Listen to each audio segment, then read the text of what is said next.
Chief Justice Roberts, Vice President Harris, Speaker Pelosi, Leader Schumer, Leader McConnell, Vice President Pence, and my distinguished guests, my fellow Americans. This is America's day. This is democracy's day, a day of history and hope, of renewal and resolve. Through a crucible for the ages, America has been tested anew, and America has risen to the challenge. Today, we celebrate the triumph not of a candidate, but of a cause, the cause of democracy. The people, the will of the people has been heard, and the will of the people has been heeded. We've learned again that democracy is precious. Democracy is fragile.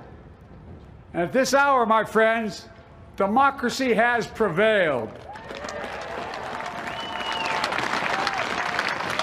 So now, on this hallowed ground where just a few days ago, violence sought to shake the Capitol's very foundation, we come together as one nation, under God, indivisible, to carry out the peaceful transfer of power as we have for more than 2 centuries. As we look ahead in our uniquely American way, restless, bold, optimistic, and set our sights on the nation we know we can be and we must be. I thank my predecessors of both parties for their presence here today. I thank them from the bottom of my heart. And I know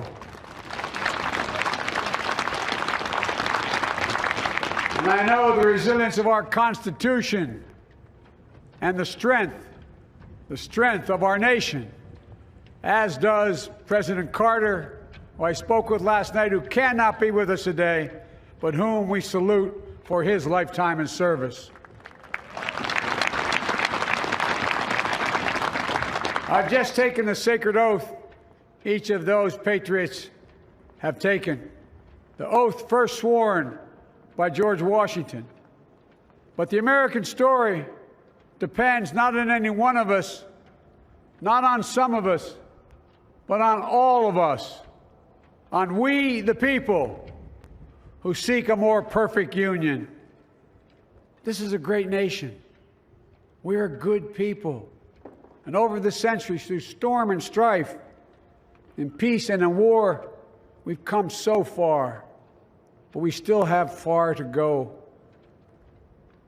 We'll press forward with speed and urgency, for we have much to do in this winter of peril and significant possibilities. Much to repair, much to restore, much to heal, much to build, and much to gain. Few people in our nation's history have been more challenged or found a time more challenging or difficult than the time we're in now. Once-in-a-century virus that silently stalks the country has taken as many lives in 1 year as America lost in all of World War II. Millions of jobs have been lost. Hundreds of thousands of businesses closed. A cry for racial justice, some 400 years in the making, moves us. The dream of justice for all will be deferred no longer. A cry for survival comes from the planet itself, a cry that can't be any more desperate or any more clear. And now, a rise of political extremism, white supremacy, domestic terrorism, that we must confront and we will defeat. To overcome these challenges, to restore the soul and secure the future of America, requires so much more than words. It requires the most elusive of all things in a democracy: unity. Unity. In another January, on New Year's Day in 1863, Abraham Lincoln signed the Emancipation Proclamation. When he put pen to paper, the president said, and I quote, If my name ever goes down into history, it'll be for this act, and my whole soul is in it. My whole soul is in it. Today, on this January day, my whole soul is in this, bringing America together, uniting our people, uniting our nation. And I ask every American to join me in this cause.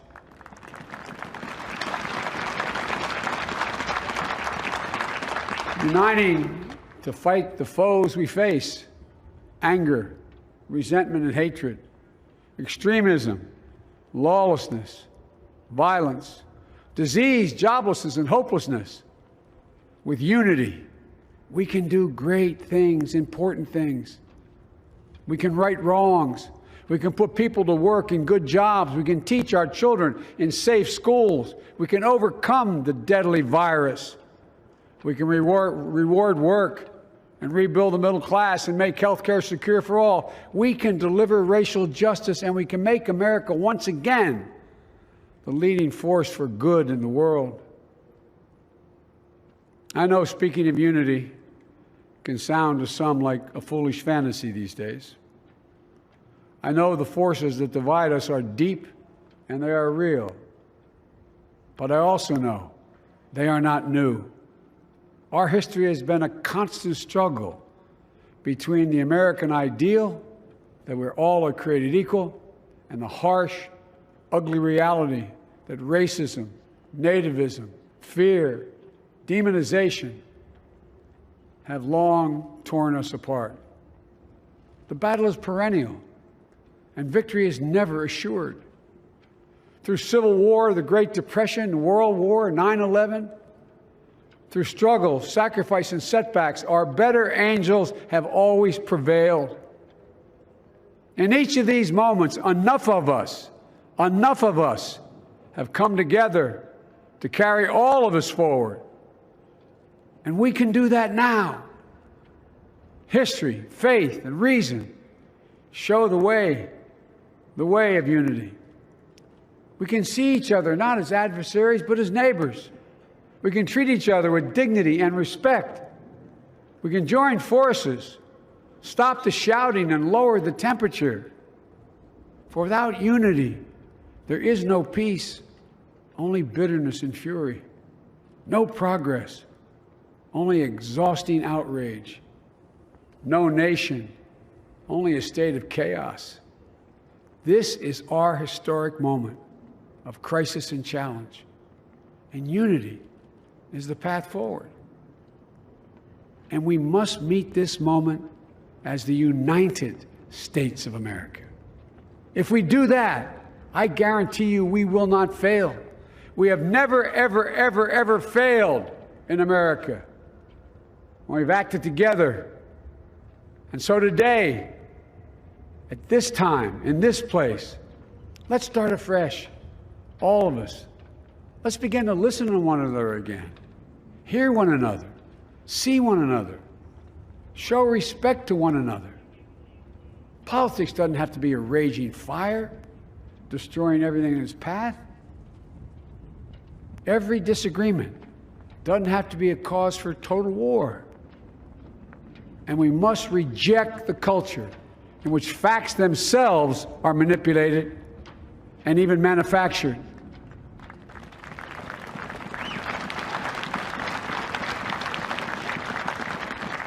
My fellow Americans, we have to be different than this. America has to be better than this. And I believe America is so much better than this. Just look around. Here we stand in the shadow of the Capitol Dome, as was mentioned earlier, completed amid the Civil War, when the Union itself was literally hanging in the balance.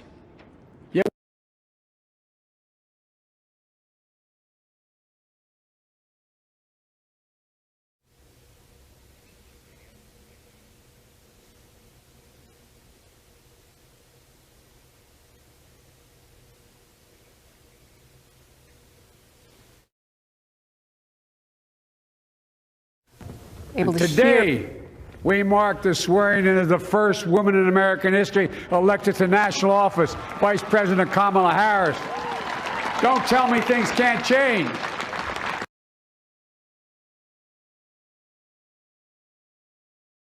Cemetery, where heroes who gave the last full measure of devotion rest in eternal peace.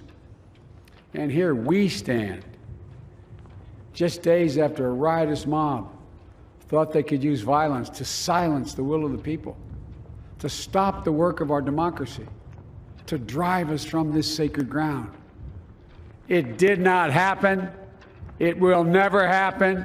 Not today, not tomorrow, not ever. Not ever.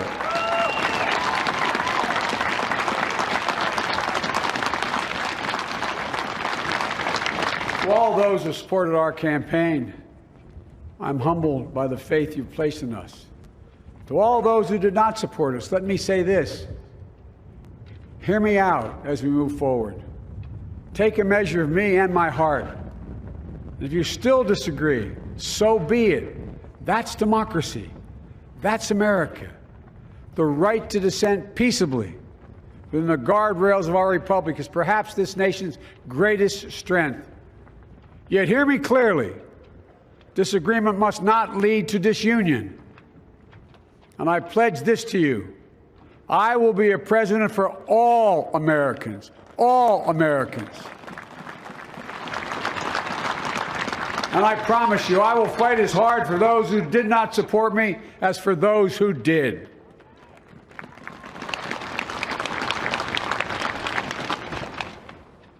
Many centuries ago, St. Augustine, a saint of my church, wrote that a people was a multitude defined by the common objects of their love.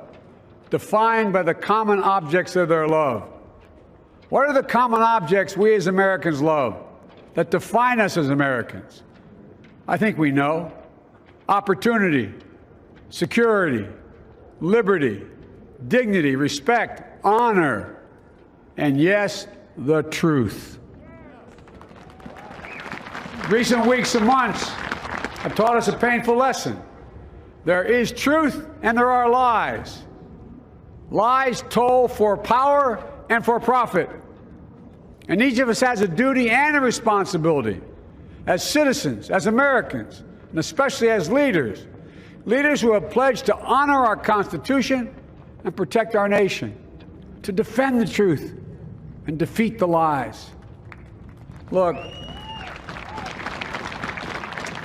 I understand that many of my fellow Americans view the future with fear and trepidation. I understand they worry about their jobs. I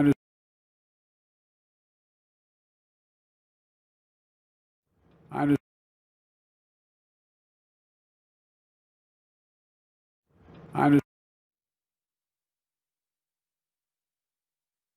Should you do? The pitch red against blue. Rural versus urban, or rural versus urban. Conservative versus liberal. We can do this if we open our souls instead of hardening our hearts. If we show a little tolerance and humility. And if we're willing to stand in the other person's shoes, as my mom would say, just for a moment, stand in their shoes. Because here's the thing about life. There's no accounting for what fate will deal you. Some days, when you need a hand. There are other days when we're called to lend a hand. That's how it has to be. That's what we do for one another. And if we are this way, our country will be stronger, more prosperous, more ready for the future. And we can still disagree. My fellow Americans, in the work ahead of us, we're going to need each other. We need all our strength to persevere through this dark winter. We're entering what may be the toughest and deadliest period of the virus. We must set aside politics and finally face this pandemic as one nation. One nation. And I promise you this, As the Bible says, weeping may endure for a night, but joy cometh in the morning. We will get through this together. Together. Look, folks, all my colleagues I serve with in the House and the Senate up here, we all understand the world is watching all of us today. So here's my message to those beyond our borders. America has been tested, and we've come out stronger for it. We will repair our alliances and engage with the world once again, not to meet yesterday's challenges, but today's and tomorrow's challenges. And we'll lead not merely by the example of our power, but by the power of our example.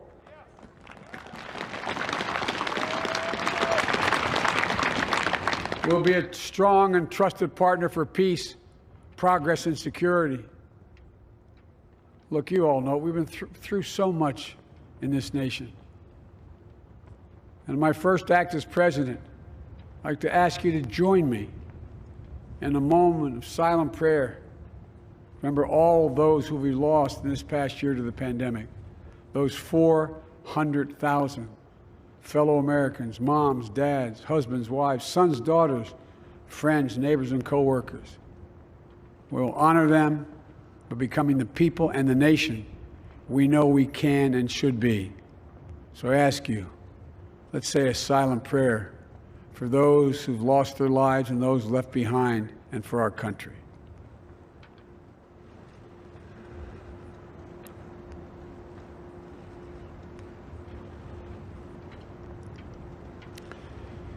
Amen. Folks, this is a time of testing.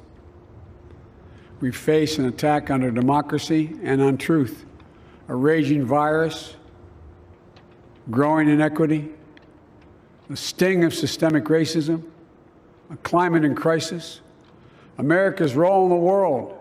Any one of these would be enough to challenge us in profound ways. But the fact is, we face them all at once, presenting this nation with one of the gravest responsibilities we've had.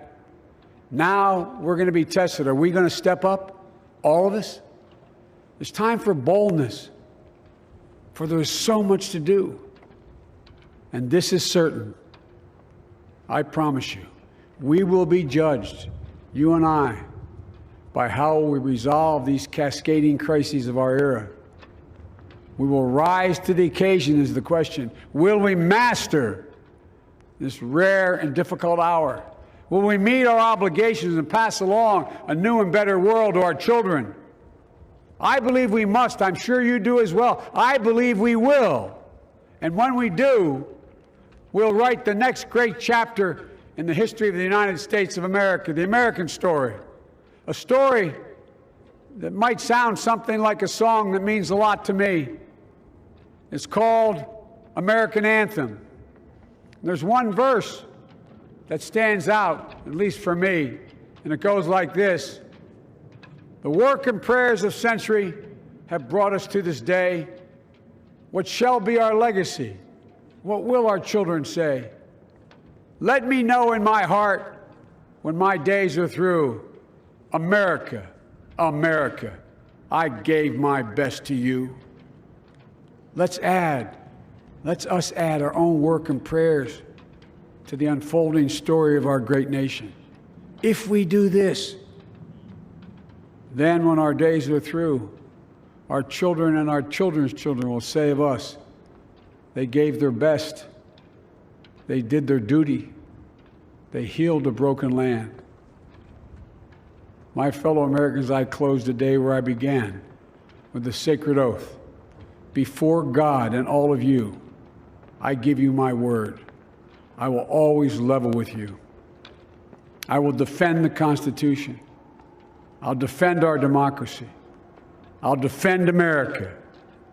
And I'll give all of you, keep everything I do in your service, thinking not of power, but of possibilities, not of personal interest, but the public good. And together, we shall write an American story of hope, not fear, of unity, not division, of light, not darkness, a story of decency and dignity, love and healing, greatness and goodness.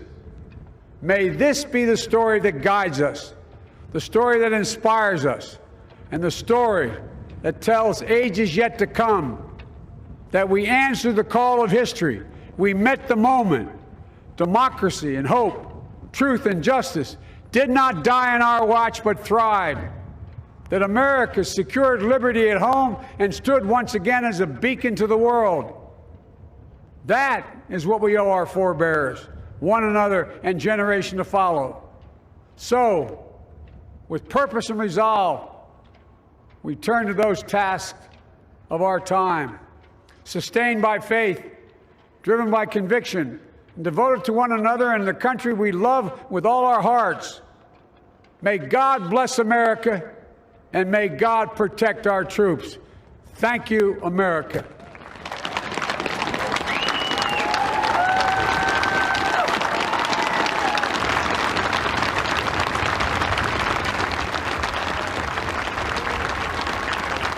And there is President Joe Biden, his inaugural address. As expected, setting the tone for a new era in America,